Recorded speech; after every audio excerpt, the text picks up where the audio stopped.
यह उस समय की बात है जब प्रभु यीशु मसीह परमेश्वर के राज्य का सुसमाचार प्रचार किया करते थे। यीशु मसीह लोगों को दृष्टांतों के माध्यम से शिक्षा दिया करते थे। उस समय कई फरीसी भी यीशु मसीह की शिक्षाओं को सुना करते थे और वह यीशु मसीह की बातें सुनकर उसे यानी कि यीशु मसीह को ठट्टों में उड़ाया करते थे। फरीसी लोग अपने जीवन में परमेश्वर को स्थान देने के बजाय वह बाहरी या दिखावटी धार्मिकता को प्राथमिकता दिया करते थे। परमेश्वर के दास अब्राहम का वंश होना उनके लिए एक घमंड की बात थी और वह समझते थे कि धन दौलत और संपन्नता धर्मी होने के कारण उन्हें परमेश्वर की ओर से मिली है। वह गरीबी को श्राप मानते थे और समझते थे कि गरीबी पापों का परिणाम है। फरीसी लोग गरीबों को यह बोलकर कि उनकी यह दशा पापों के कारण हुई है और फरीसी उनकी मदद करने से मुकरते थे, परंतु प्रभु यीशु मसीह ने अपने पास आने वाले हर एक व्यक्ति को परमेश्वर के प्रेम से परिचित करवाया। प्रभु यीशु मसीह की यही कोशिश रहती थी कि लोग परमेश्वर के अनुग्रह, दया, क्षमा और परमेश्वर के प्रेम को पहचान सकें। प्रभु यीशु मसीह का सभी लोगों के साथ मित्रतापूर्वक व्यवहार करना फरीसियों को पसंद नहीं आया करता था। उन्हें यीशु का ऐसे लोगों के साथ मेलजोल करना जो तुच्छ जाने जाते थे पसंद नहीं आया करता था। इसलिए फरीसी प्रभु यीशु मसीह पर क्रोधित हुआ करते थे। प्रभु यीशु मसीह ने फरीसियों के ऐसे व्यवहार और जीवन का परिणाम बताने के लिए उन्हें धनी मनुष्य और गरीब लाजर का दृष्टांत सुनाया। यीशु ने कहा, एक धनवान मनुष्य था जो बैंजनी कपड़े और मलमल पहनता और प्रतिदिन सुख विलास और धूमधाम के साथ रहता था।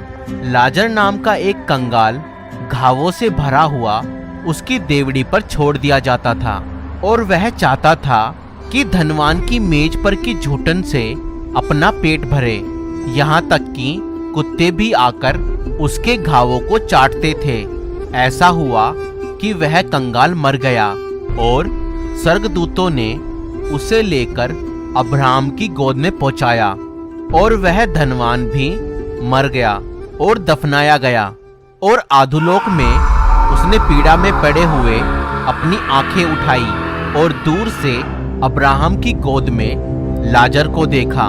तब उसने पुकार के कहा, हे पिता अब्राहम, मुझ पर दया करके लाजर को भेज दे ताकि वह अपनी उंगली का सिरा पानी में भिगोकर मेरी जीभ को ठंडा करे, क्योंकि मैं इस ज्वाला में तड़प रहा हूँ। परंतु अब्राहम ने कहा, हे पुत्र, सिमरन कर कि तू अपने जीवन में अच्छी वस्तुएं ले चुका है और वैसे ही लाजर बुरी वस्तुएं, परंतु अब वह यहाँ शांति पा रहा है और तू तड़प रहा है।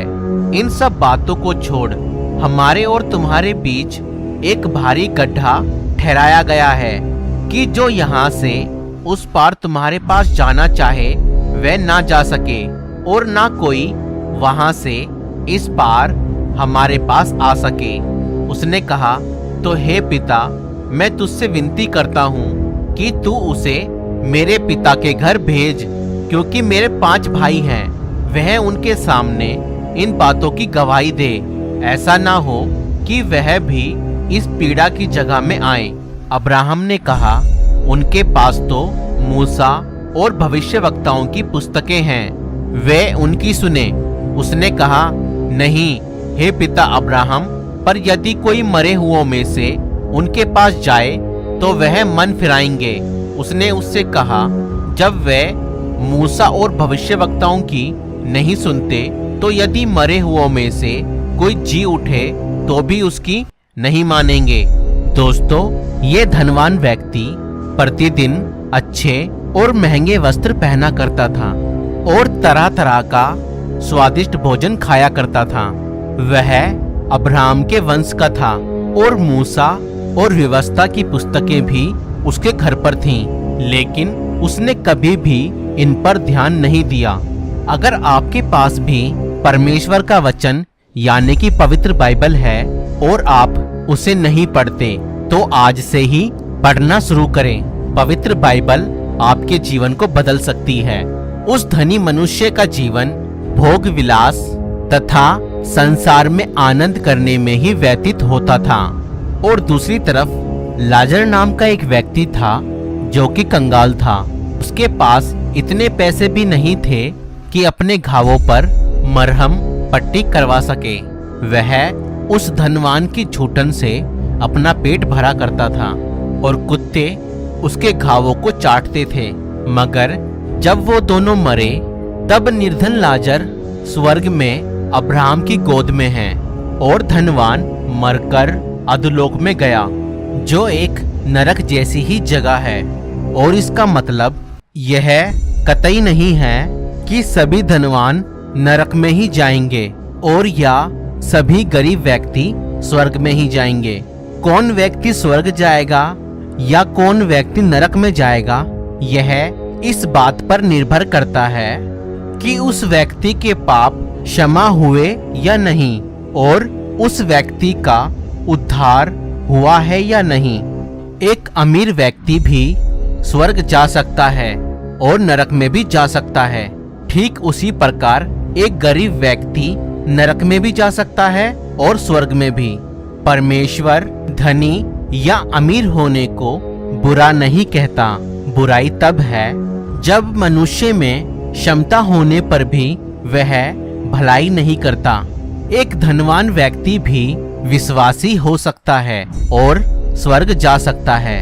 इसका सबसे बड़ा उदाहरण अब्राहम है, जो कि बहुत धनवान था, फिर भी वह अपने विश्वास और परमेश्वर के साथ वफादारी और भलाई से चलने के कारण आज स्वर्गलोक में है।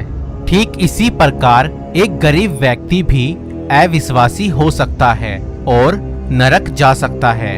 इसका सीधा सा मतलब यह है, अगर मरने वाले व्यक्ति ने अपने पापों की क्षमा नहीं पाई है तो वह नरक की आग में डाला जाएगा। वहीं दूसरी तरफ अगर मरने वाले व्यक्ति ने अपने पापों से क्षमा पा ली है और परमेश्वर के साथ खराई और पवित्रता से चलता है, वह व्यक्ति ही स्वर्ग जा पाएगा। आज से 2000 साल पहले परमेश्वर पिता ने अपने एक लौते पुत्र प्रभु यीशु मसीह को हम सभी के पापों के खातिर क्रूस पर बलिदान होने के लिए भेज दिया, ताकि हमारे पाप क्षमा हो सकें। और प्रभु यीशु मसीह मरकर तीसरे दिन मुर्दों में से जी उठा और स्वर्गीय पिता ने प्रभु यीशु मसीह के हाथों में स्वर्ग और पृथ्वी का सारा अधिकार दे दिया। और यहाँ तक कि आज यीशु मसीह के नाम से हमारे पाप क्षमा होते हैं। प्रभु यीशु मसीह वह मार्ग है, वह सीढ़ी है जो हमें पिता तक पहुँचाती है। जो यीशु मसीह को अपना उद्धारकर्ता ग्रहण करता है, उसके सभी पाप क्षमा किए जाते हैं और वह परमेश्वर की संतान बन जाते हैं। अगर आप चाहते हैं कि आपके पाप भी क्षमा किए जाएं, तो आप आज ही प्रभु यीशु मसीह को अपने जीवन में अपना उद्धारकर्ता ग्रहण कर सकते हैं। आप हमारे साथ यह प्रार्थना कर सकते हैं, प्रभु यीशु मसीह, मैं जानता हूँ कि मैं एक पापी मनुष्य हूँ और मैं यह विश्वास करता हूँ कि आज से 2000 साल पहले आप मेरे ही अपराधों और पापों के कारण इस दुनिया में आए। मैं आपको अपना प्रभु, अपना उद्धारकर्ता अपने जीवन में ग्रहण करता हूँ। आप मेरे सभी गुनाहों को, पापों को माफ कर दीजिए और मुझे अपनी संतान बनाएं। मैं आपको अपना उद्धारकर्ता और अपना मुक्तिदाता अपने जीवन में ग्रहण करता हूँ। आप मेरे जीवन में आएं और मुझे अपनी संतान बनाएं। यीशु मसीह के नाम से इस प्रार्थना को मांगता हूँ। पिता परमेश्वर, सुन और कबूल कर। आमीन। और इतनी सी प्रार्थना करने के बाद आप भी परमेश्वर के बेटा और बेटी बन जाएंगे। अब आप परमेश्वर के वचन पवित्र बाइबल को पढ़ें। आप परमेश्वर से डायरेक्ट प्रार्थना कर सकते हैं। परमेश्वर आप सभी को बहुत आयत से आशीष दे। और ध्यान दें, परमेश्वर आपके जीवन को बदलता है, आपके धर्म या जात को नहीं। दोस्तों, जो एनिमेशन वीडियो हम बनाते हैं उसमें 5,000 से 10,000 रुपए का खर्चा आता है। अगर भविष्य में आप हमारी ऐसी और वीडियो देखना चाहते हैं तो आप हमारी सेवकाई को सपोर्ट कर सकते हैं। आप 1 रुपए से लेकर 10 रुपए तक हमें भेज सकते हैं।